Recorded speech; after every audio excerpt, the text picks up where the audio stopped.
Talk about power of the vote. Last night, Diddy was having a chat with Naomi Campbell, and he caused quite a stir when he said this. The black vote is not going to be for free. We're going to have to see some promises. You know, what are we getting in return for our vote? Nothing has changed for Black America. And in order for us to vote for Biden, we can't be taken for granted like we always are because we're supposed to be Democrats or because people are afraid of Trump. It's whoever's going to take care of our community, whoever wants to make a deal. It's business at this point. You know, we can't trust politicians, you know, so we want to know very clearly, just like Trump made it clear that he wanted to build a wall, Biden needs to make it clear that he's going to change the lives and quality of life of Black and brown people, or else he can't get the vote. I will hold the vote hostage if I have to. You said it here, said it first. Breaking news. Breaking news. All right, let's unpack that. First of all, that did not sit well with some people. Here were some of the comments that folks made. Kenny Burns, who is a promoter, he was an influencer. He said, Puff put this statement, Puff, this statement is very irresponsible at this point. The only option is to get Trump out of office. Come on, champ, encouraging people to stand by is not an option. Vote or die. Then he said, that's what he posted on Diddy's page.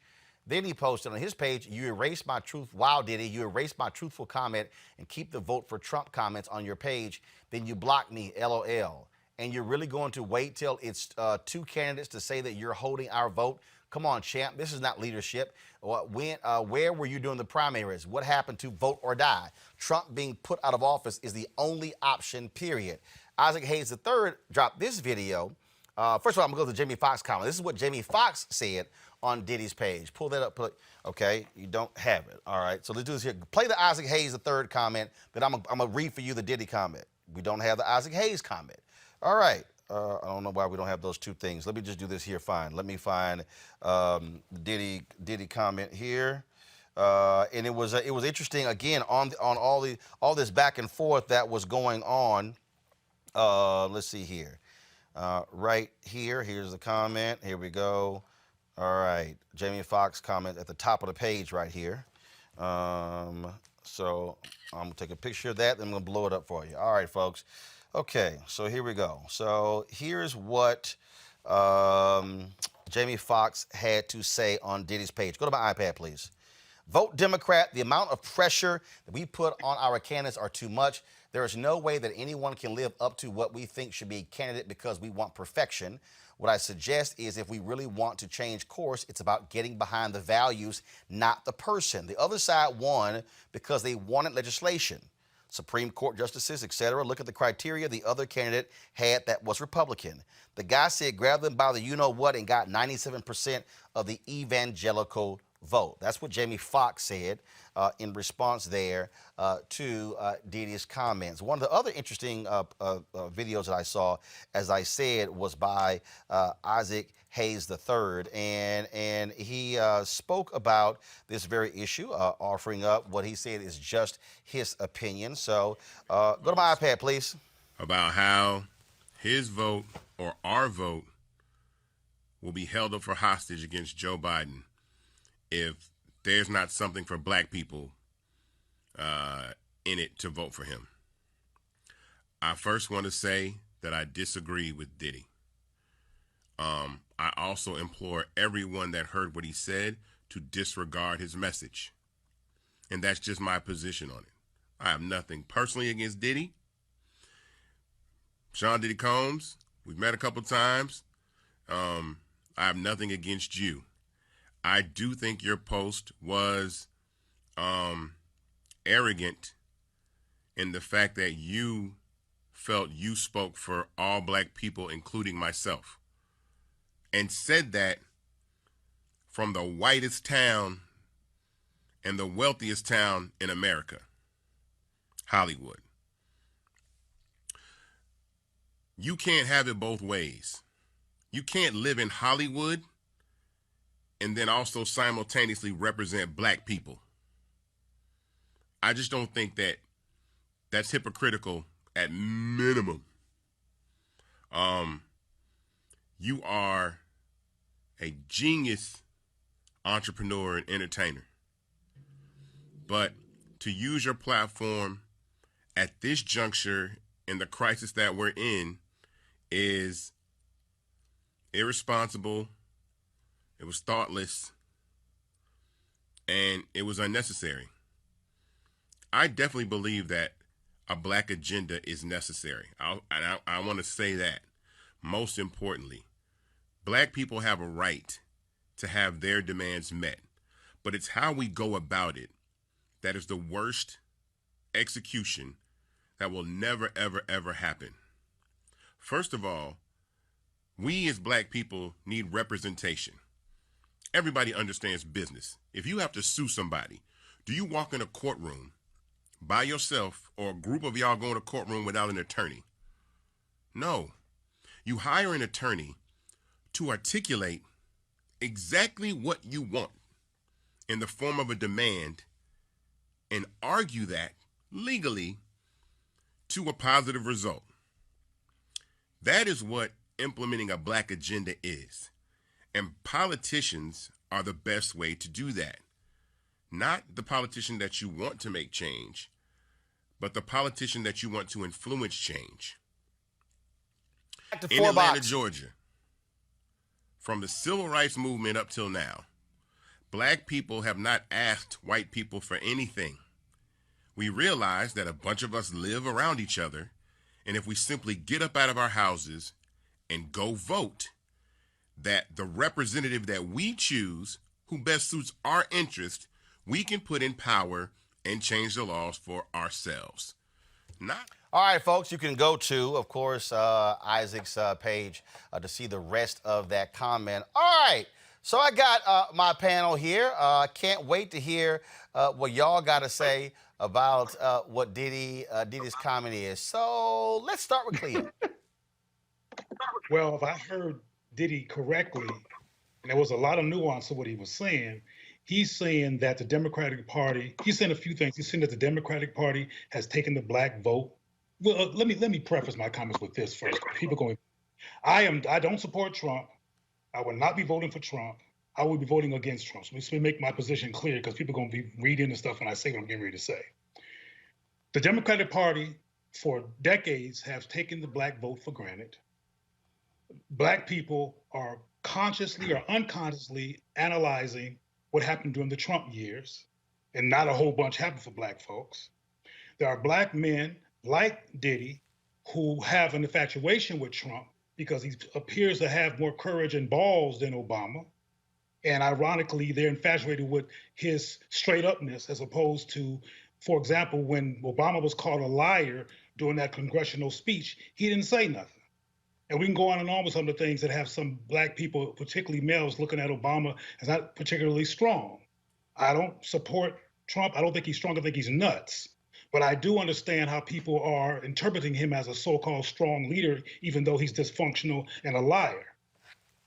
People like Diddy, there's a lot of brothers who are thinking like him, who are saying both of them have good points, both of them have bad points. They have to prove something to me. That's a real perspective. And I also understand the perspective of get Trump out no matter what. But what people need to understand is that everybody has that perspective, because not everybody believes that what the Democrats has done in concrete terms has been particularly beneficial to black people, have protected black people from police brutality, have protected black people from the wrath of the white supremacist agenda of this country. And they don't feel like they've been defended, protected, or even spoken to in demonstrative ways by the likes of Obama and other Democrats. So people like Kanye and like Diddy are not looking at Biden and Trump as the devil and the angel. Look at them as people who have devil qualities and both who have angel qualities. And if they don't, and if Biden, who's supposedly the blackest of the two because of the Obama Association, does not demonstratively show and articulate things he's going to do for black people that he's going to be able to be convincing about, a lot of black people, particularly males, are not going to vote for him. Oh, Scott, They're listen. gonna- So are Scott, gonna listen. vote for Trump. So Scott, so one second. Hold on. Wait. Scott, wait. So, take into account, Scott, what Cleo just said. One, do you believe it is true that Democrats have taken black voters for granted, have not done anything for black voters? And what do you have to say about, again, Diddy saying, hold the vote hostage? Go. Well, first of all, of course, the Democrats have taken our vote for granted over the years because black people don't have any leverage. We don't have anybody to leverage against the Republicans but to vote for Democrats. Republicans don't have anything to offer black people other than these pro-business black people who don't care about the race question, where racism is #1 top 5 issue for people of color. The Republicans aren't for voting rights. They're not abortion rights. They're not for civil rights or human rights. The Democrats are, but they take us for granted because we don't have anywhere else to go. What's Diddy going to do? You're going to hold it hostage? You need another Democrat in the race against Biden to have to leverage that type of policy or hostage taking. So now you're going to hold the vote hostage against Biden. We're going to vote for Trump. We've seen what that looks for. So it's not smart to say that with your following. What's smart is that we need to negotiate what we want and what our resources and negotiate commitments with Biden because he's going to be the nominee. And compared to Donald Trump, there is no comparison. We have got to vote. And Diddy, if you want to hold your vote hostage and don't vote, you're contributing to the vote for Donald Trump, whether you pull the lever or not. It's just that simple. This isn't even hard. And so we need to stop trying to leverage something that we don't have. We got to vote Democrat because the #1 priority, our political enemy is Donald Trump. It's no time for this leverage discussion. After the Democrats get in office, let's have that leverage discussion. And right now, let's talk to Biden about how the congressman from South Carolina, the majority leader, saved the Democratic Party, saved Biden's nomination, and we need to be negotiating with him right now, not about not voting for him, but about what we're entitled to, what we want, and how he's going to change urban America and the life of black folks. Better, bigger, and brighter, even under Barack Obama. How's he going to do it better? We negotiate that now, but we don't say we're not going to vote for you because that'll bring on deaf ears. Eugene. I don't think he said he was not. One second. Hold on, Cleo and Scott, hold on. Cleo and Scott, hold on. Eugene. All right, I got 3 quick points, all right? The first is this. This is extremely ill-timed and irresponsible on Diddy. I mean, extremely ill-timed and irresponsible. If he wanted to take this stance, he should have took it a year ago when there was an active Democratic primary. And he could have maybe even played kingmaker within the primary. I mean, he has the cash, he has the influence. He could have leveraged both to a candidate that he liked or supported. That's the first thing. The second thing is this, all right? We got to look at what's going on with Diddy over the last couple of weeks for what it is. He's fetishizing and bastardizing this space. Revolt's hurting for content. Most of the entertainment industries are shut down right now. So what does he jump to? News, because, in his eyes, it's easy to produce, right? And so what is he doing? He's now taking a stance that, one, will hurt black people in this particular time, but two, it's just to grab headlines and clickbait to maybe drive attention to, whatever, show that black news show he's trying to develop. We always welcome more, black media, but this isn't the way to do it. You don't fetishize and take advantage of this particular space that's being curated, because it's not as if, they're grabbing voices that are actually knowledgeable on the issues that they want to cover. They're grabbing celebrities to come talk about this stuff, this shit that, and they don't know what the fuck they're talking about. So that's the second part about it. The third thing is this, all right? If Sean P. Diddy Combs really wants to have influence and effect within this space, this is what he needs to do. First and foremost, you're wealthy, all right? Do what white wealthy people do if you want to play the same game. Gather some other wealthy folk and throw cash behind candidates. It doesn't have to start with Joe Biden. It can start with black Senate candidates. It can start with black House candidates. It can start with black candidates at the state level or at the state house level. But if you want to actually have an effect on policy and want to hold vote hostage, you need to make sure it comes with dollars to empower candidates that have the ideology or push the policy platforms that you want to support. Secondly, in my eyes, it looks like it's just a play for Diddy to get it to sit down with Joe Biden. But even if that is the case, all right, if that is the case, you need to be organizing black hip hop that have dollars to throw cash around. I mean, the game is very, very simple, and the way he's going about it is very, very trash. Okay, so here, one second. So here's what I'm gonna do. I'm gonna do another round of the three of you, and then I'm going to weigh in. I'm gonna go Cleo, Scott, Eugene. Cleo, go. I interpreted Diddy's comments as him not saying simply that he was going to hold his vote hostage, was that he was going to make a decision and that he was going to vote. He's saying that, from my perspective, that neither Biden or Trump has his vote right now. And I think that's bothering people who are scorched earth. Let's get rid of Trump, period. Let's not think. Let's not critically analyze. Let's not do any of the things that might come from talking about hostage. Let's just make a decision and get rid of Trump. And I think that's problematic because not everybody is clear on what to do because of the Democratic Party's history of not really being powerful on behalf of black people and demonstratively supportive of black people or having a laundry list of success stories for black people based on their administration. And that's real. I said on your show a long time ago, Roland, that it's not going to be good enough to just be a Democrat. And it's not going to be good enough to just be against, for some black people, to be against Trump. Whoever is going to get this Democratic support from black people, people like it. And I'm also don't believe in, and I'm not going to get caught up in this, he's rich and he's poor. He's black. And I know some people who don't got no money who have a very similar perspective as P. Diddy in terms of the fact that they're not convinced of who to vote for or not. And the hate Trump movement, which I'm a part of, by the way, but the hate Trump movement is not enough because the Democratic solution has not been helpful to black people in demonstrative ways for many decades, and they see the Democratic Party, as P. Diddy said, has taken black people for granted. And if they keep taking black people for granted and not doing things that speak to black people, we're going to be in this conundrum. All right, but Scott. They certainly take the Democrats certainly take black people for granted, but the Democrats support more of our issues than the Republicans.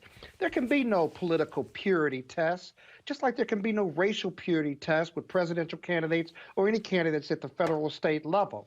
We want someone who's going to support us, want to improve the quality of lives of our communities of color, and you take your chance with any of your vote, but your vote is still powerful. P. Diddy, you need leverage. And so I'd like to see P. Diddy, I'd like to see all of these hip-hop entertainers, we talked about some last week, and put not just their money where their mouth is, but if you really want to make change in this country politically, not only invest your dollars, but register voters, and more importantly, invest in taking people to the polls all around this country, because that's the answer. If you just register to vote, you can't guarantee that the people you register are going to vote on election day. I'd like to see a group of us get together and invest in taking people to the polls to ensure that our vote is made and our vote counts. And there is no alternative but Biden right now. And any talk of it is going to fall on political deaf ears of both the Republicans and the Democrats. And if you don't vote, that's a vote for Trump. And that's not changing, Roland. That's not going to change between now and November. So that's just a plain political and social reality. Eugene. You know how idiotic this is? I'm going to tell you how idiotic this is. Joe Biden has had a plan for black people since he launched. All right? It's on his website. Everybody says, oh, Biden has a plan for black people. You literally just need to go look it up. And Diddy employs thousands of people, and any of them could literally just went to Joe Biden's website and said, oh, shit, there's Joe Biden's plan. All right? And then this is the other part about it. It's not just his plan. As the election is going along, he's pulled pieces from all the other candidates into his black plan. He's taking pieces from Kamala's plan. He's taking pieces from Elizabeth Warren's plan. He's even now taking pieces from some of the things that Bernie Sanders has thrown out there. He has a black plan. And for P. Diddy and others to come back and say, oh man, we're not going to do anything until Joe Biden comes and presents his black plan, they look idiotic and dumb because it's right there. Go read. Being Just in read. writing is not enough, Eugene. It has to be articulated. So Being in allow me- writing is not It's enough. been articulated for a whole year. It By has Biden. been. Articulated in Black 20 people are debates. bait. I think Eugene. Are Eugene? Go? That Biden did. He didn't articulate his plan. All right. No. I love Okay. black people. All right. So now my turn. So first of all, I want you to play again what Diddy had to say yesterday. Press play. The black vote is not going to be for free. We're going to have to see some promises. You know, what are we getting in return for our vote? Nothing has changed for Black America. And in order for us to vote for Biden, we can't be taken for granted like we always are because we're supposed to be Democrats or because people are afraid of Trump. It's whoever's going to take care of our community, whoever wants to make a deal. It's business at this point. You know, we can't trust politicians, you know, so we want to know very clearly, just like Trump made it clear that he wanted to build a wall, Biden needs to make it clear that he's going to change the lives and quality of life of Black and brown people, or else he can't get the vote. I will hold the vote hostage if I have to. You said it here, said it first. Breaking Also, news. Breaking news. So allow me to unpack that. Diddy said, first of all, that what hasn't been done, the lives of African Americans have not been improved. That's demonstrably not true. Problem is, it's some African Americans. If you look at where African Americans were, again, using 1968, 1970 as the marker, and then going forward, there has been some improvement. The reality is this, and this is where I think folks miss the boat here. The reality is this: how Black people have been impacted economically, housing, education, health, cannot and will not be determined by one individual. Not going to happen. Not going to happen. We're talking about a complete infrastructure in this country. President, Congress, judicial, governors, state houses, county, city, school boards, the entire apparatus. So no one person actually impacts that. He is correct that there should be a demand. There should be a very clear demand made by voters. He's right. Evangelicals made it clear what they wanted from Trump. They accepted him and all of his hoeing ways. They accepted him and the porn stars. They accepted all the cheating on the wives because he said, I'm going to appoint right-wing judges who are going to get rid of abortion. We know Donald Trump is actually pro-choice, but he will say whatever he needs to say to get their vote. What you also have here is that part of the problem is you have this fractured leadership. Isaac Hayes III talking about, well, who goes and represents? Well, it's part of the deal. Does the NAACP have an agenda? Yes. Does the Urban League have an agenda? Yes. Do civil rights legal groups have an agenda? Yes. Does the CBC have an agenda? Yes. But then we get to this whole debate, well, they don't represent us, they don't represent us, they don't represent us. So then how in the hell do they get there? So who do they so who do they represent? We act as if the NAACP doesn't have 2,000 chapters made up of regular, ordinary people. We act as if the National Urban League don't have branches. They do. We act as if our civil rights organizations really aren't talking to anybody, but they are. And so part of this deal is we have this debate constantly, the black agenda, the black agenda, the black agenda. National Coalition of Black Civic Participation, Black Women's Roundtable, they got an agenda. They got an agenda. Sororities, fraternities, Black BYP 100, Color of Change, they got an agenda. I mean, all these groups have agendas. You have people who are gay, who trans, church, conservative, who are sports, entertainment, media. I can go down all of them have agendas. The question then becomes, to Scott's point, how do you then mobilize and organize after the fact? Yep.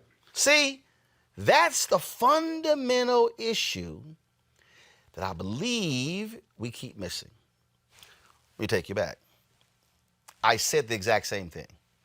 You can go back and read Essence Magazine, January 2009,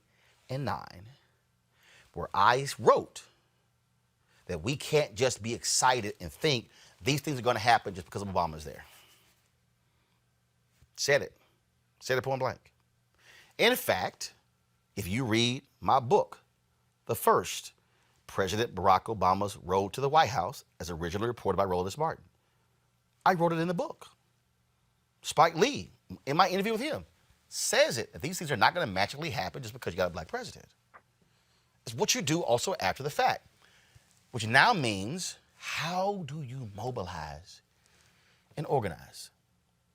One of the fundamental issues that we have, folks, is also, how do we take our resources and then begin to say, move people? So let me just give you an example. Where did Reverend Jackson really derive his power from? When he ran in 1984 and 88 and put 2 million new voters on the rolls. Mm-hmm. That is what elected Richard Shelby as a Democrat to the United States Senate in Alabama. Now, he later became a Republican. But if you go back, Richard Shelby was elected as a Democrat in Alabama due to the black vote. If you go back and study, especially 1988, you will discover a number of African Americans who ran for sheriff, city council, county commissioner, state rep, state senate for the first time, and won. Because Reverend Jackson put to going out, registering people. Y'all, that's a tangible number. See, saying I have millions of people on Instagram, Twitter, Snapchat, Facebook, YouTube, Tumblr, TikTok, does not actually translate into real power. Real power is when you're able to come to the table and say, if I go give this directive, they will follow. Right. Now, there's a real negotiation. After 2016, I had Bob Johnson on my TV One show, and he was talking about how African Americans, how we need to work with Trump. And let me be real clear. Do I think Trump is awful? Absolutely. Do I think he is atrocious? Absolutely. But are we still constituents of the United States of America? You damn right. And so therefore, we still deserve a seat at the table. Fine, we'll bring our own chair. So here's what I actually hope happens. And I go back to that Bob Johnson conversation.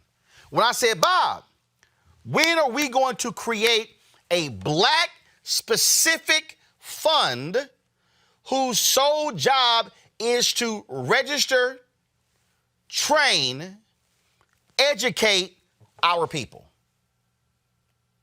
Because what we cannot do is continue to have this conversation where we're waiting. This is us right here, okay?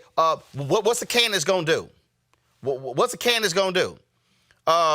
are the liberal groups, are they going to then put money into our voter registration efforts? No, here's the deal.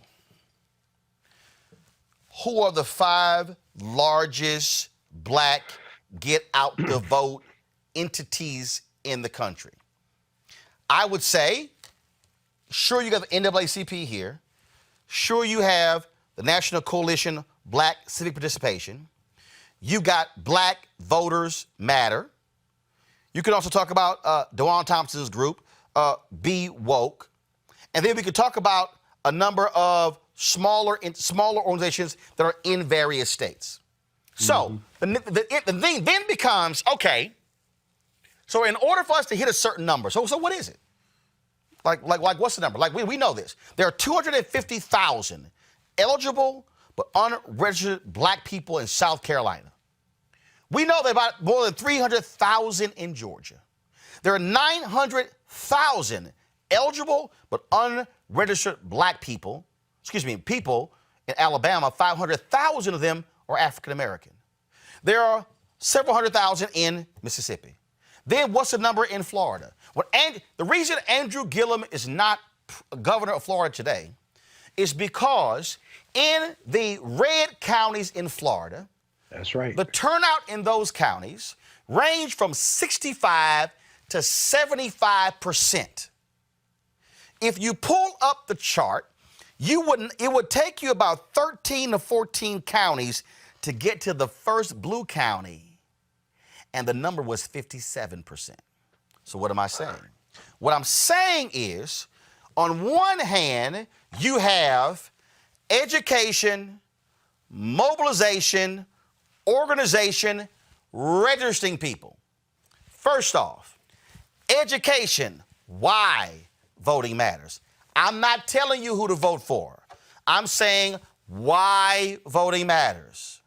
Then I'm connecting the dots between federal, state, local. Because when somebody comes along and they say, well, local is really most important thing, forget everything else, that's a lie. Because local is going to ask state for money. State is going to ask federal for money. Local is going to ask federal for money. So you can't say those things are separate and divorced. So now let me deal with it. So now you say, okay, fine. So how do we educate, empower, enlighten? Now I've got that. Now I got to get you registered.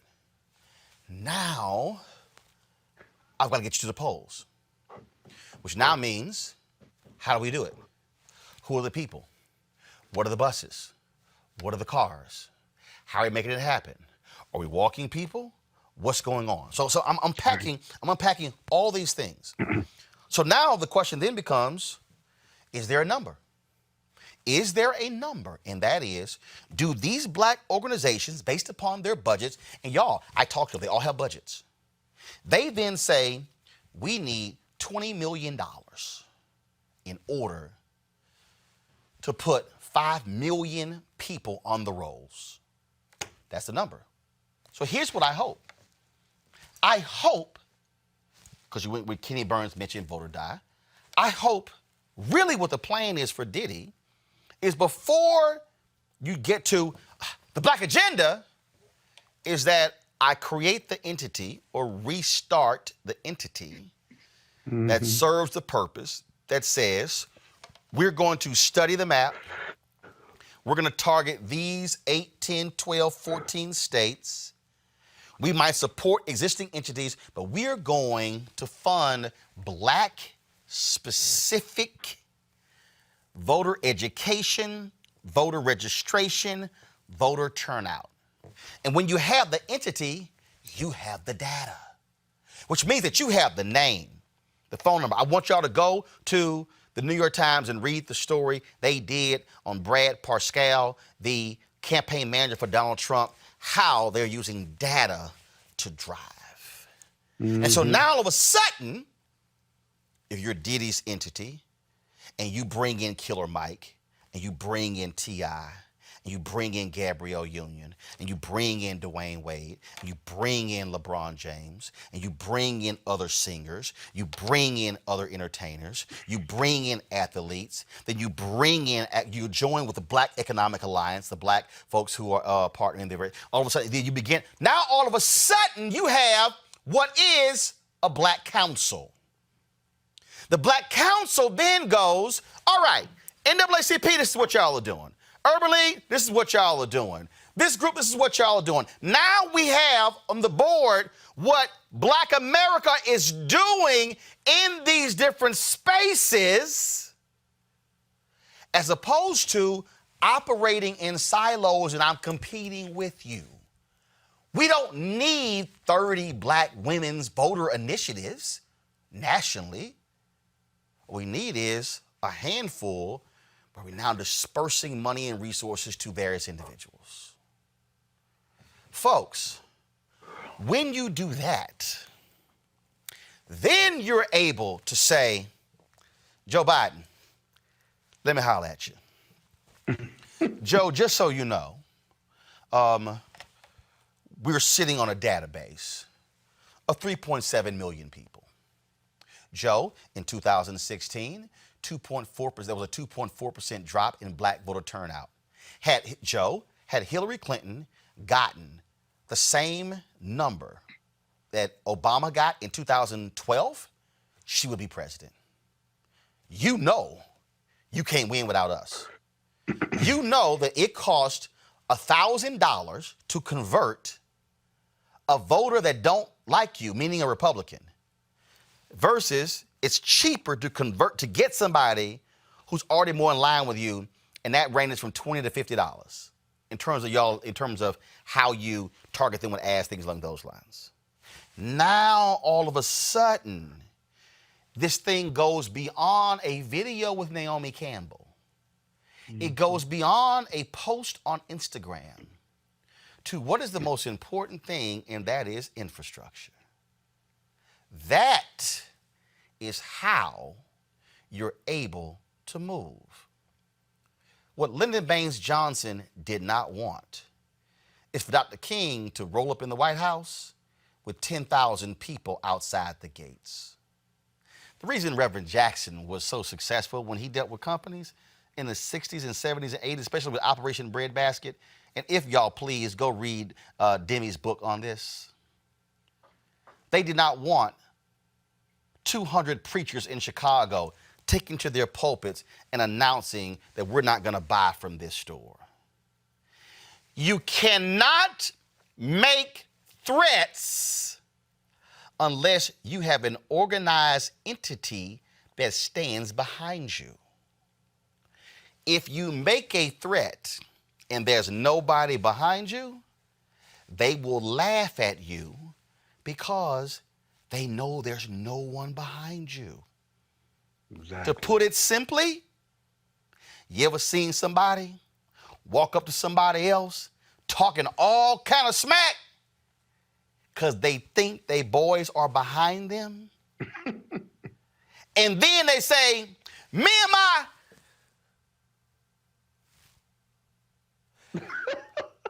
Now everything changes because they now realize ain't no backup. What I hope we now focus on is not video that Diddy posted, not the comments of Kenny Burns or Jamie Foxx or the several thousand people who posted. I want to focus on organization, infrastructure. How do we fund it? How do we target our people where we're not waiting on anybody else? Mm-hmm. That is how you then use leverage. Because no politician wants to be in a situation where when they go give a speech, 5,000 or 10,000 people are showing up protesting them. They don't want to have a situation where, like gay folks did, who were in the military, who chained themselves to the fence when Obama was president. Yeah. Do you also remember when the DACA folks stormed one of Obama's campaign offices in Ohio and took it over? Y'all remember that? That's how those things happened. 2010, LGBT folks, Obama wasn't sitting here moving on Don't Ask, Don't Tell. They closed their checkbooks. Guess what happened after the slaughter in 2010, the midterms? Obama came out and said, we got to get Don't Ask, Don't Tell passed by Congress. By December, it had been repealed by Congress. So, how do black people use their pocketbooks? Y'all, this is politics. This is how it's done. Now, let's see what happens next, Diddy. Next, Killer Mike. Next, other folks involved. If there is no plan, all this was simply a moment. You want to have leverage, you got to build a movement. It's time to be smart. When we control our institutions, we win. This is the most important news show on television of any racial background. Y'all put $2, $3, $4, $5, $10, $15, $20, $30 on this and keep this going. What you've done, Roland, since this crisis came out in full bloom. Anybody watching this, tell your friends. Go back and look at the last 2 weeks, especially of Roland Martin Unfiltered. I mean, hell, go back and look at the last 2 days. You've had sitting United States senators today, Klobuchar and Harris. Whatever you have that you can bring to Roland Martin Unfiltered to support it, please do, because this information may literally save your life. Watch Roland Martin Unfiltered daily at 6 p.m. Eastern on YouTube, Facebook, or Periscope, or go to RolandMartinUnfiltered.com. Support the Roland Martin Unfiltered Daily Digital Show by going to RolandMartinUnfiltered.com. Our goal is to get 20,000 of our fans contributing $50 each for the whole year. You can make this possible. RolandMartinUnfiltered.com. Every single night, we've got some of the top black experts.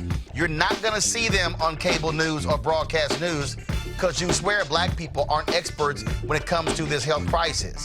That's why we have this show and why we do what we do every day on Roland Martin Unfiltered. Joining us right now is retired General Russell Honore, the nation's first black Surgeon General, Dr. Joycelyn Elders. John Hope Bryant, he's the founder of Operation Hope. Senator Kamala Harris of California, Dr. Sadrina Calder, retired General Lloyd Austin, Congresswoman Karen Bass, Commissioner Omari Hardick, Bureau President in Brooklyn, Eric Adams, Dr. Joseph Graves, America's Wealth Coach, Deborah Owens, Dr. Corey Abear, Patel Salt, Howard University student, Pastor Jamal Bryant, Dr. Christy McDowell, Benja Ajilore, Senior Economist at the Center for American Progress, Gilda Daniels, again, author of the book, The Crisis of Voter Suppression in America. 4 stars, General Kip Ward. Dr. Oliver Brooks is President of the National Medical Association, President of the American Medical Association, Dr. Patrice Harris.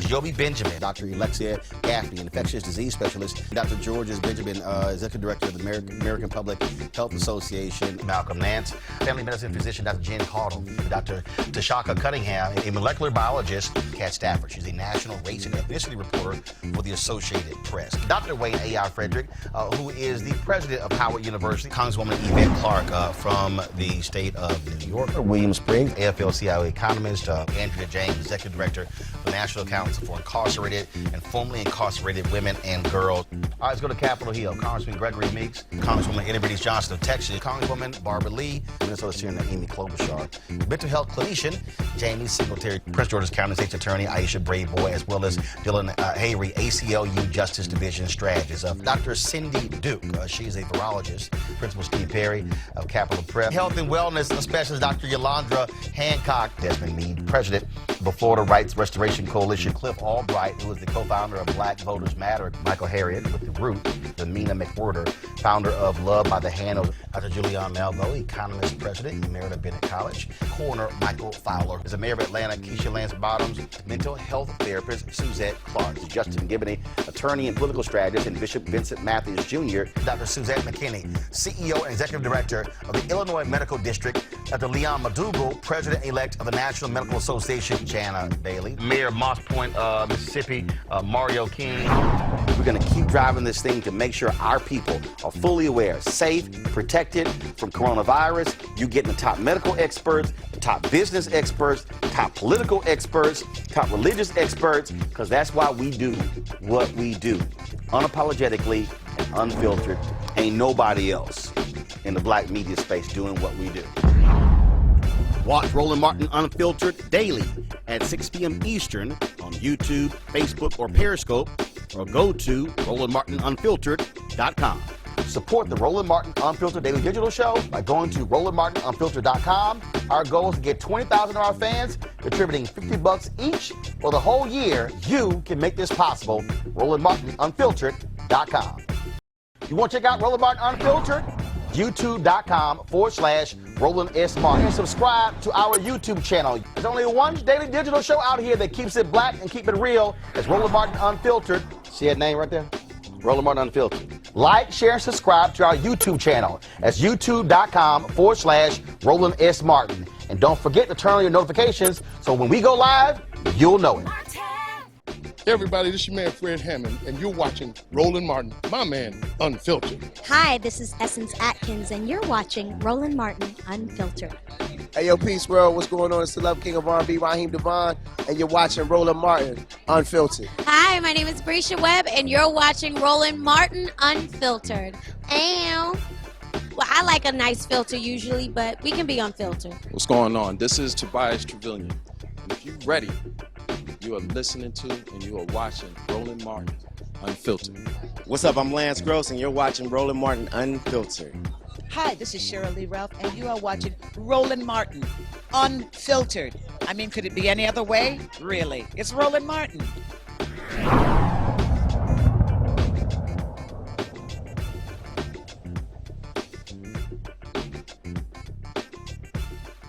You want to support Roland Martin Unfiltered? Be sure to join our Bring the Funk fan club. Every dollar that you give to us supports our daily digital show. There's only one daily digital show out here that keeps it black and keep it real as Roland Martin Unfiltered. Support the Roland Martin Unfiltered Daily Digital Show by going to RolandMartinUnfiltered.com. Our goal is to get 20,000 of our fans contributing $50 each for the whole year. You can make this possible. RolandMartinUnfiltered.com. Hey fam, want to check out Roland Martin Unfiltered? The blackest show on all of digital, cable, and broadcast. Check out our audio podcast. There's only one daily digital show out here that keeps it black and keep it real. It's Roland Martin Unfiltered. Press play.